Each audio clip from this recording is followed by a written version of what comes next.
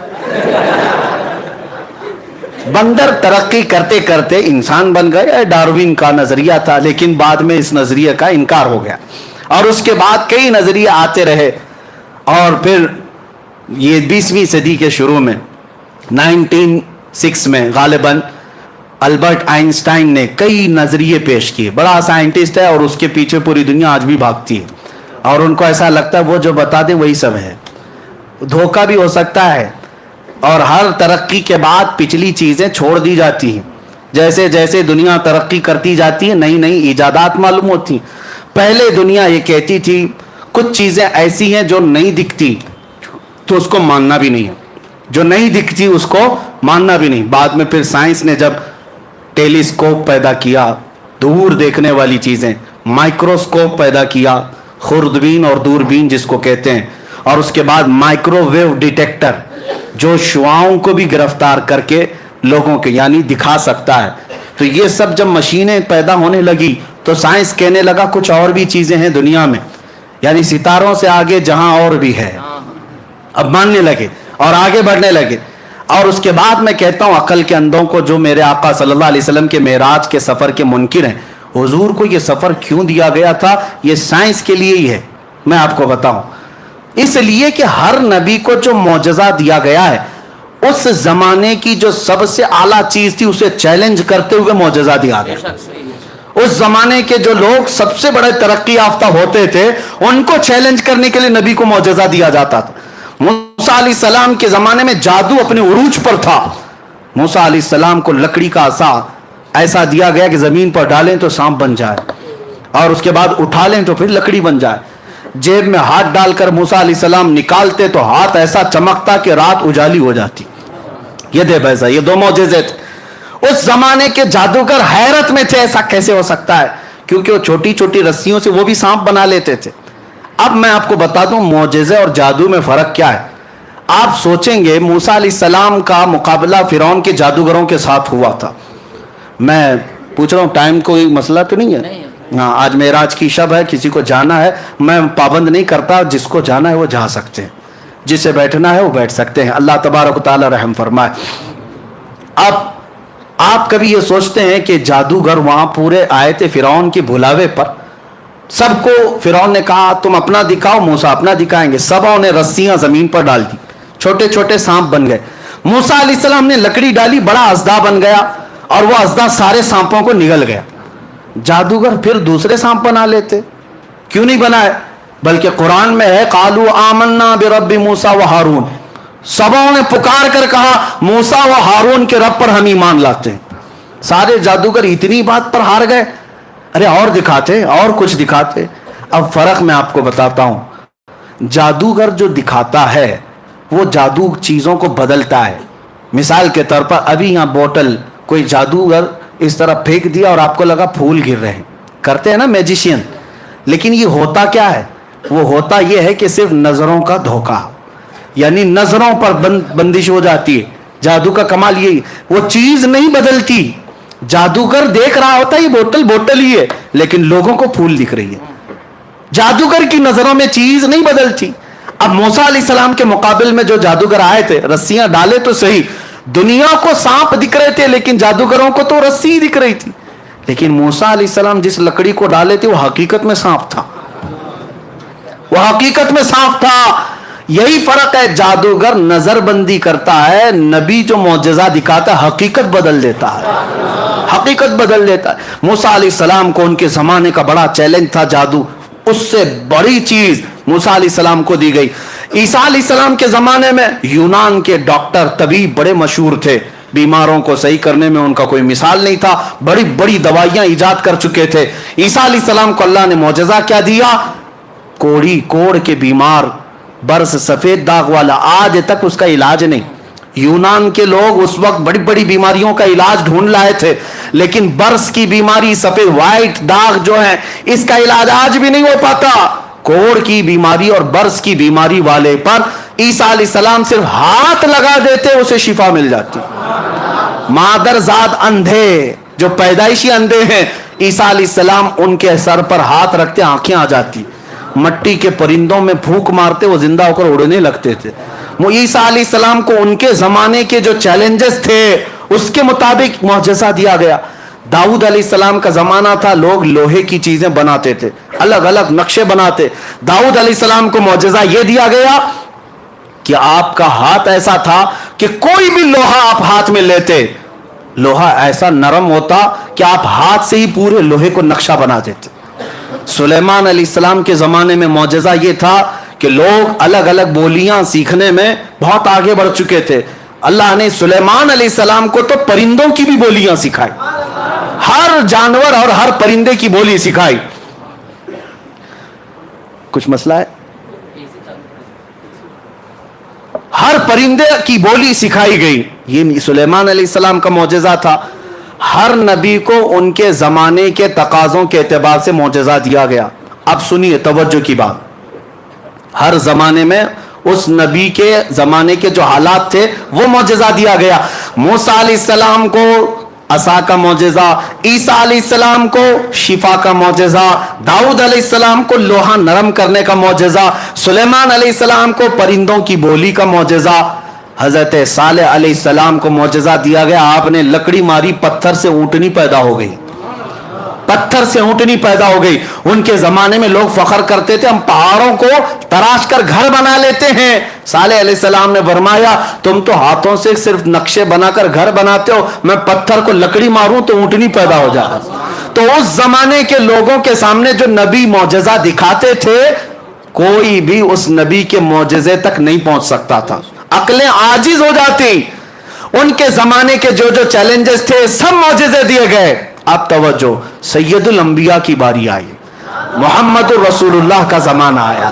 میرے آقا صلی اللہ علیہ وسلم کو کیا معجزہ دینا تھا, کون سا چیلنج تھا حضور کے زمانے کا؟ ظاہر سی بات ہے ہر زمانے کے جو جو تقاضے ہیں اسی اعتبار سے معجزے دیے گئے. رب ذوالجلال کے علم میں ہے, مولا کریم جانتا ہے میرا حبیب آخری نبی ہے. اب جو معجزہ دینا ہے وہ قیامت تک چلنا چاہیے, جو معجزہ ہوگا وہ قیامت تک پرانا بھی نہیں ہونا چاہیے. ایسا معجزہ رسول کو دینا ہے, کیونکہ ان نبیوں کا زمانہ بھی لمیٹڈ تھا, امت بھی لمیٹڈ تھی. میرے رسول کا نہ زمانہ لمیٹڈ ہے نہ امت لمیٹڈ ہے, زمانہ قیامت تک ہے اور امت بھی بے حساب ہے. اب حضور کو معجزہ ایسا دینا ہے جو ہر زمانے کے لیے چیلنج ہو, ہر زمانے کے لیے چیلنج ہو. اب دیکھو اللہ نے اپنے حبیب کو ایک معجزہ نہیں دیا, ہر نبی رحمت آخر الانبیاء کی امت کئی قسموں کی ہے.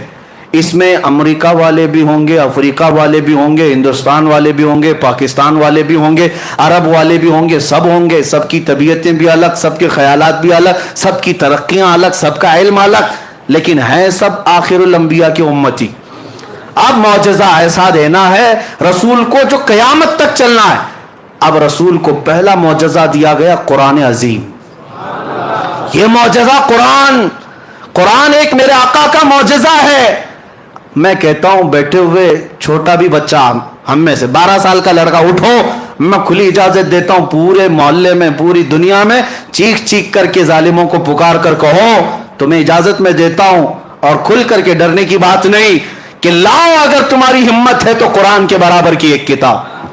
کیونکہ یہ چیلنج قرآن میں آج تک چل رہا ہے, آج تک چل رہا ہے, اور ابھی تک کوئی دوسرا قرآن آیا نہیں آیا. جو لانے کی کوشش کر رہے تھے بیچارے چلے گئے, ہے بدلنے کی کوشش کی. ابھی 1 سال پہلے بیچارہ ایک رافضی کتا نکلا تھا اور کہا کہ قرآن میں سے میں 26 آیتیں نکال کر کے نیا قرآن بنا رہا ہوں. وہ پتہ نہیں کہاں ہے, قرآن کہاں گیا اس کا اور وہ کہاں گیا پتہ نہیں. نام بھی بدل گیا, دھرم بھی بدل گیا, بیوی بھی بھاگ گئی, بچے بھی بھاگ گئے, اور کہیں سڑک پر پڑے رہ گئے.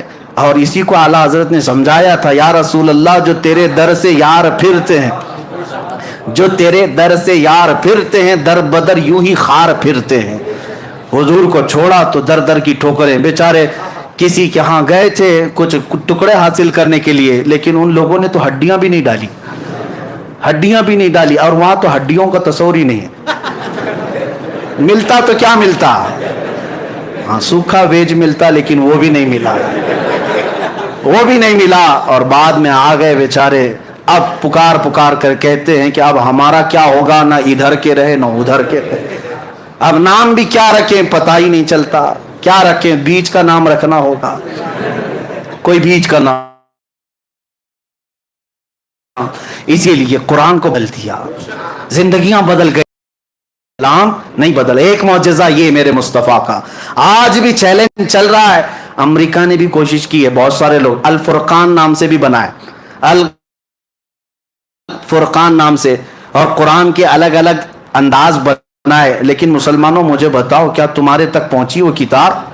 کہیں پہنچی؟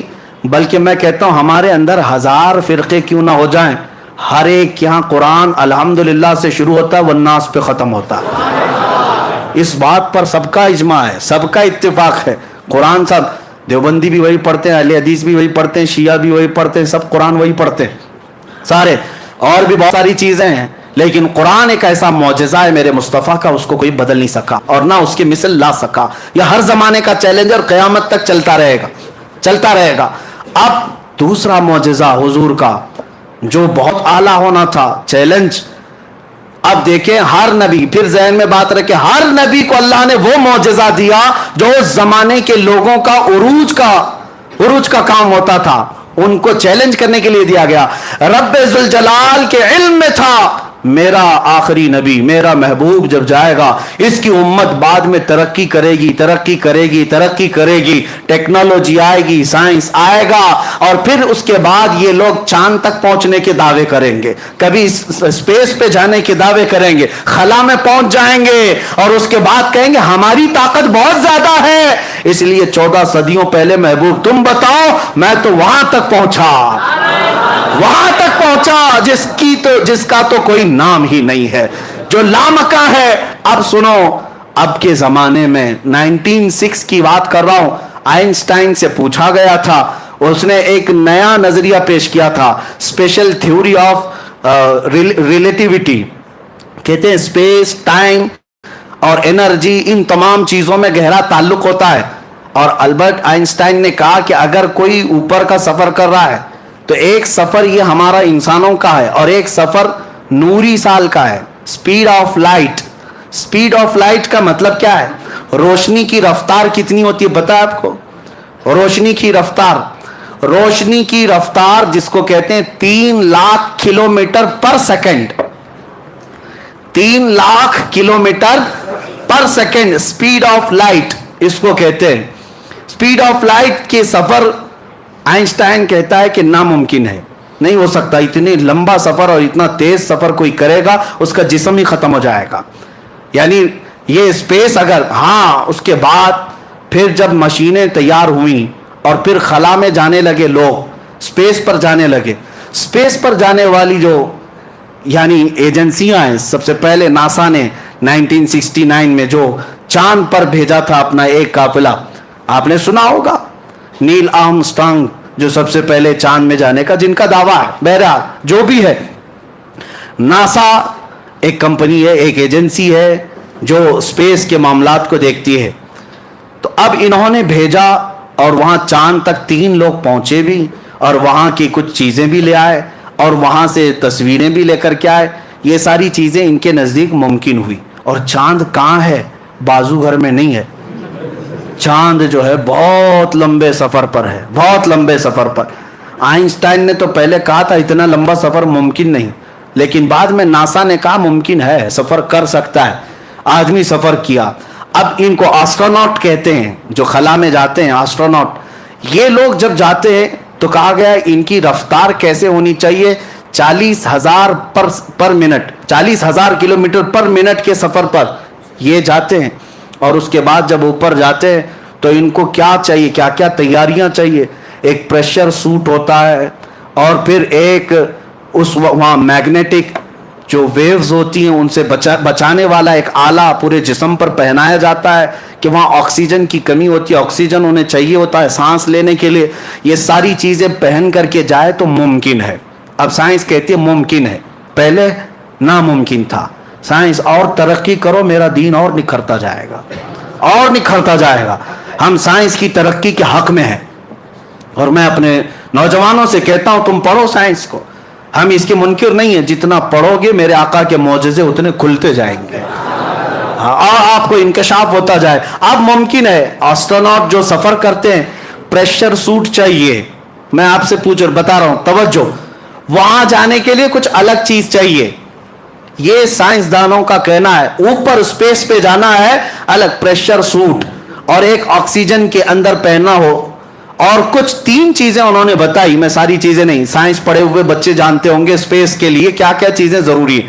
اور پھر وہاں جانے کے بعد پھر حالت یہ ہوتی ہے، وہ کہتے ہیں کہ وہاں کا وقت الگ ہوتا ہے، یہاں کا وقت الگ ہوتا ہے۔ اگر اسپیس میں کوئی چلا گیا، اسپیس میں کوئی چلا گیا تو کہتے ہیں اس کی عمر رک جاتی ہے۔ ہاں، یہ آئنسٹائن کا کہنا ہے کہ اگر کوئی 2 جڑواں بھائی ایک زمین پر ہے اور ایک سفر پہ چلا گیا سپیڈ آف لائٹ کے اعتبار سے، اگر وہ 1 سال کے بعد آئے تو اس کا بھائی 10 سال کا بڑا ہو چکا ہوگا اور وہ 1 سال کا ہوگا، یعنی اس کے لیے عمر رک جاتی ہے۔ تو یہ ان کے نظریات ہیں۔ اب میں جو چیز تمہیں ثابت کرنا چاہتا ہوں وہ یہ ہے، سائنس کے اعتبار سے پریشر سوٹ چاہیے، وہاں جانے کے لیے ایک الگ سفر چاہیے۔ اب آؤ واقع معراج کے شروعات میں نے سب سے پہلے کیا کہا، جب بیت الحرام، مسجد الحرام میں میرے آقا آرام کر رہے تھے، جبرائیل امین آئے، اٹھائے اور سب سے پہلے کہاں لے گئے؟ زمزم کے پاس، اور لے جا کر کے کیا کیا؟ نبی پاک صلی اللہ علیہ وسلم کا سینہ چاک کیا، اور پھر دل نکالا گیا، اور پھر جنت کے پانی سے جو تشت میں انوار و تجلیات سے بھرا تھا وہ دھویا گیا، اور پھر حدیث میں کچھ ڈالا گیا۔ آج سائنس کہہ رہی ہے کچھ پہن کے جانا پڑے گا، اوپر سپیس پہ جانے کے لیے کچھ پہن کے جانا پڑے گا۔ تم جتنی ترقی کرتے جاؤ میرے مصطفیٰ کا معجزہ معراج تمہیں چیلنج کرتا رہے گا۔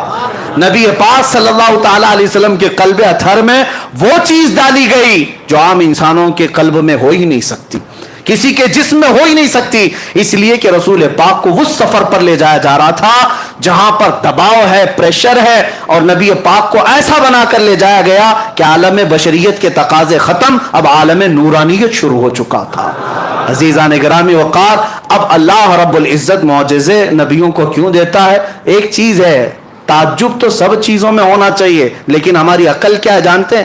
اللہ رب العزت کے نظام میں ایک عادت ہے اور ایک قدرت ہے، ایک عادت ہے اور ایک قدرت ہے۔ دونوں چیزیں آپ کو سمجھا رہا ہوں۔ شادی ہو گئی شوہر اور بیوی کی، بچہ ہوا، آپ مانیں گے کہ نہیں کہ ہاں فلاں کو ایک بیٹا ہو گیا، ایک بیٹی ہو گئی؟ کوئی تعجب کی بات ہے تعجب کی بات، لیکن تمہاری عقل عادی ہو گئی، روز دیکھتے ہیں بچے پیدا ہو رہے ہیں تو آپ کو تعجب نہیں لگتا۔ تعجب کیا ہے؟ سوچنا چاہیے، کسی سے پوچھو، ایک نطفہ ہی تو گیا تھا، ایک پانی کا قطرہ ماں کے پیٹ میں گیا، پھر وہ قطرہ بڑا کیسے ہوا، وہ قطرہ پھر گوشت کیسے بنا، اس میں ہڈیاں کہاں سے آئی، چہرہ کیسے بنا، کان ناک کیسے بنے، یہ ہاتھ پیر کیسے بنے، اور پھر باہر کیسے آیا، شکل گئی ایک قطرے میں تھی بن کر کے کوئی اور شکل آئی، ہے تو یہ بھی تعجب کی بات، لیکن روز دیکھ رہے ہیں، اس لیے اس کو عادت کہتے ہیں۔ اس کو کیا کہتے ہیں؟ عادت۔ اللہ تبارک و تعالیٰ کے نظام میں کچھ چیزیں عادت ہے وہ بھی تعجب کی بات، لیکن وہ عادت ہے۔ زمین میں بیج ڈال دیا، پودا اگایا، تعجب ہوتا ہے آپ کو؟ نہیں ہے تعجب کی بات، یہ ہے تعجب کی بات۔ میاں ہتھیلی میں آپ بیج لے کر کے کھڑے رہو، کیوں نہیں پودا اگتا؟ کیوں نہیں اگتا؟ زمین میں بو دو، مٹی صاف کر دو، کل کو دیکھو تو وہاں سے زمین کا سینہ چیر کر باہر آتا ہے، پودا نکل آیا، پودا ہی نہیں درخت بنتا چلا گیا۔ اب آپ، یہ تعجب کی بات ہے لیکن پوچھتے نہیں کیوں؟ یہ عادت ہے۔ یہ کیا ہے؟ عادت ہے۔ آپ کبھی یہ نہیں پوچھتے کہ میں ایک روٹی کھایا تھا آٹے کی، ایک روٹی کھایا تھا آٹے کی، وہ تھی گیہوں کے آٹے کی، جو کے آٹے کی، کھایا تھا 4 ٹکڑے کر کے، 5 ٹکڑے کر کے، لیکن جب اندر گئی تو بعد میں پتا چلا کہ کچھ حصہ گوشت بنا، کچھ حصہ خون بنا، کچھ حصہ منی بنا، کچھ حصہ پیپ بنا، اور کچھ حصہ فضلہ بن کر نکل گیا۔ ایک روٹی 5 چیزیں کیسے پیدا کر رہی؟ لیکن تعجب کسی کو نہیں۔ کیوں؟ یہ عادت ہے یہ بھی تعجب کی بات، لیکن یہ عادت ہے۔ اب عادت کے خلاف کبھی کوئی کام ہوتا ہے تو اسے قدرت کہا جاتا ہے۔ عادت کے خلاف کوئی کام ہوتا ہے تو اسے کیا کہا جاتا ہے؟ قدرت۔ اللہ رب العزت پورے نظام کو ہمیشہ عادت سے ہی چلاتا ہے۔ سب چیزیں اسباب سے ہوں گی، بچے ماں باپ سے ہی پیدا ہوں گے، شوہر بیوی ہونا چاہیے، یہی عادت ہے۔ ہاں یہی عادت ہے، زمین سے ہی سبزہ اگنا چاہیے، یہی عادت ہے۔ لیکن مولا کبھی کبھار اپنی قدرت کو دکھاتا ہے، کبھی قدرت کو دکھاتا ہے، تب دکھانا ہو تو بغیر باپ کے صرف مریم سے عیسیٰ کو پیدا کرتا ہے۔ عقل کہتی یہ کیسے ہو گیا، یہ کیسے ہو گیا؟ یہ کیوں؟ اس لیے کہ عادت نہیں، دیکھا نہیں تھا۔ یہ کیا ہے؟ اس کو کیا کہتے ہیں؟ قدرت ہے۔ اور اگر مولا تعالیٰ کو یہ عادت ہے، عادت توڑ کر کے مولا اس قانون کو توڑ کر کے قدرت دکھاتا ہے، اپنی قدرت دکھاتا ہے۔ کبھی رب تعالیٰ فرماتا ہے تم تو اس بات پر تعجب کر رہے ہو کہ بغیر باپ کے عیسیٰ کیسے پیدا ہوئے، وہ مولا اس سے بڑی قدرت تو آدم علیہ السلام میں دکھایا۔ آدم علیہ السلام کی نہ باپ ہے نہ ماں ہے، کوئی نہیں، لیکن اللہ نے مٹی سے پیدا کیا، یہ قدرت ہے۔ ہر اونٹنی کہاں سے پیدا ہوگی؟ بچہ، اونٹنی کا بچہ کس سے پیدا ہوگا؟ اونٹنی سے ہی پیدا ہوگا۔ لیکن صالح علیہ السلام ایک پتھر پر لکڑی مارتے ہیں، پتھر سے اونٹنی پیدا ہوگی۔ یہ کیسے ہو سکتا ہے؟ یہ کیا ہے؟ یہ عادت نہیں، یہ کیا ہے؟ قدرت ہے، یہ قدرت ہے۔ اب سنیے، اللہ تبارک و تعالیٰ کے نظام میں عادت بھی ہے اور قدرت بھی ہے۔ قدرت کیوں دکھاتا ہے؟ منکرین کو دکھاتا ہے رب تبارک و تعالیٰ کہ تم ہمیشہ یہ مت سمجھنا کہ اللہ جیسی عادت ہے ویسا کرنے پر مجبور ہے، وہ مجبور نہیں، وہ عادت اور یہ قانون کو توڑ کر اس کے خلاف اپنی قدرت کا بھی اظہار فرماتا ہے۔ آپ سنو، حضرت عزیر علیہ السلام ایک بار جا رہے تھے، ان کو ایک بستی نظر آئی جو اجڑی ہوئی تھی۔ پوچھا اے اللہ کیا اس کو پھر تو دوبارہ زندہ فرمائے گا؟ عزیر علیہ السلام کو اللہ نے سلا دیا، 100 سال کے لیے سلایا، 100 سال سوئے رہے۔ اب مجھے بتاؤ، 100 سال کے بعد جب عزیر علیہ السلام اٹھے تو ان کا جسم بھی صحیح سلامت ہے، سب کچھ سامان بھی سلامت ہے، لیکن ان کو کیا لگ رہا تھا؟ زمانہ کچھ گزرا ہی نہیں، آدھا دن ہوا ہوگا۔ عام طور پر 100 سال کسی کے مر جانے کے بعد جسم سڑ جانا چاہیے، گل جانا چاہیے، لیکن اللہ تعالیٰ نے عادت کے مطابق نہیں، قدرت کا اظہار فرمایا۔ یہ کیا ہے؟ یہ قدرت ہے۔ اب سنیے، نبی کو جو معجزہ دیا جاتا ہے یہ عادت نہیں ہوتی، یہ قدرت کا اظہار ہوتا ہے۔ یہ کیا ہوتا ہے؟ قدرت کا اظہار۔ ہینڈ پائپ سے جب آپ چلاتے ہیں، پانی کہاں سے آتا ہے؟ زمین سے آتا ہے۔ تعجب تو اس میں بھی ہونا چاہیے، کیسے پانی آ رہا ہے، کیسے پانی آ رہا ہے؟ نیچے سے پورے پریشر کے ساتھ پانی آتا ہے، ہینڈ پائپ چلا رہے ہیں، لیکن روز دیکھ رہے ہیں، اس لیے تعجب نہیں ہوتا۔ اب مولا تعالیٰ جو دکھاتا ہے وہ کیا ہے؟ محبوب اپنا ہاتھ رکھو، انگلیوں سے پانی جاری کرو، انگلیوں کے بیچ سے۔ اب یہ کیا ہے؟ اللہ کی قدرت ہے، اللہ کی قدرت ہے۔ روز سورج کا ٹائم فکس ہے، روز سورج کا ٹائم فکس ہے، اتنے بجے نکلے گا، اتنے بجے ڈوبے گا، سب کو عادت ہے۔ حالانکہ یہ بھی سوچنا چاہیے اسے نکالتا کون ہے، ڈباتا کون ہے؟ اسے نکالتا کون ہے، ڈباتا کون ہے؟ لیکن کوئی تعجب کرتا نہیں ہے، کوئی تعجب نہیں کرتا۔ لیکن اللہ رب العزت اسی عادت کے نظام کو ختم فرما کر اپنے محبوب کو یہ جلوہ دیتا ہے، محبوب اشارہ کرو، ڈوبا ہوا سورج نکلا ہے۔ یہ کیا ہے؟ یہ اس کو کیا کہتے ہیں؟ قدرت کہتے ہیں۔ آپ سنو، اللہ تعالیٰ کی عادت کے مطابق سفر بھی جو ہے نارمل ہوتا ہے، کوئی گھوڑے سے، کوئی اونٹ سے، کوئی کار سے، کوئی ٹرین سے، کوئی پلین سے، سب سفر کرتے ہیں، سب کی سپیڈ الگ ہے، سب کا اپنا اپنے رفتار اور تیزی طے ہے، ممکن ہے، اور سب فکس ہے۔ اگر رسول بھی ویسا ہی سفر کرتے تو رسول کا کمال کیا تھا؟ اگر حضور بھی گھوڑے کا سفر کرتے، اونٹ کا سفر کرتے، برسوں جاتے، حضور کا کمال کیا تھا؟ سب مانتے ہیں ہاں ایسا تو ہوتا ہے، ہم بھی سفر کرتے ہیں۔ حضور صلی اللہ علیہ وسلم اس وقت اگر بیت المقدس ہی جا کر 1 گھنٹے میں واپس آتے، آج کی قوم تو کہتی ہے تو ممکن ہے، راکٹ اتنا تیز جاتی ہے، راکٹ اتنا تیز جاتی ہے، لیکن رب تعالیٰ نے اپنے حبیب کے پاس اپنی ایسی قدرت دکھایا کہ ابھی زمانہ 1,00,000 سال بھی چلے میرے محبوب کی رفتار کو نہیں پہنچ سکتا, رسول کی رفتار کو نہیں پہنچ سکتا. اسی کو اب ہم ختم کرتے ہیں میرے عزیزوں. معراج کا فلسفہ حقیقت میں کوئی واقعہ, کوئی قصہ, کوئی کہانی نہیں, بلکہ میں کہتا ہوں یہ ایمان اور نفاق کو پہچاننے کی کسوٹی ہے. یہ نفاق اور ایمان کو پہچاننے کی کسوٹی ہے. اس لیے اللہ تبارک و تعالیٰ تمہیں یہ مجلس مبارک فرمائے کہ آج یہ جگمگاتے ہوئے چہرے اور یہ کھلکھلاتے ہوئے چہرے اور دلوں کے اندر یہ خوشی رکھتے ہوئے چہرے یہ کسی اور کے لیے نہیں, اپنے رسول کے لیے ہیں. ہم رسول پاک کے تذکرے پر خوش ہوتے ہیں اور ہونا بھی چاہیے. جس کو جس سے محبت ہوتی ہے اس کے ذکر سے خوشی آ ہی جاتی ہے, اور جس کو جن کے تذکرے سے خوشی ہوتی ہے وہ جائیں ان کی محفلوں میں, ان کے جھنڈے اٹھاؤ, ان کے نعرے لگاؤ. ہمیں اس سے کوئی غرض نہیں. ہم کل بھی رسول اللہ کے تھے, آج بھی رسول اللہ کے. اور پھر ہم یہ کہتے ہیں بتلا دو گستاخ نبی کو غیرت سنی زندہ ہے, ان پہ مر مٹنے کا جذبہ کل بھی تھا اور میرے نبی سے میرا رشتہ, لب پہ نعت پاک کا نغمہ, اپنا سب کچھ گنبد خضرا. وآخر دعوانا الحمدللہ رب العالمین.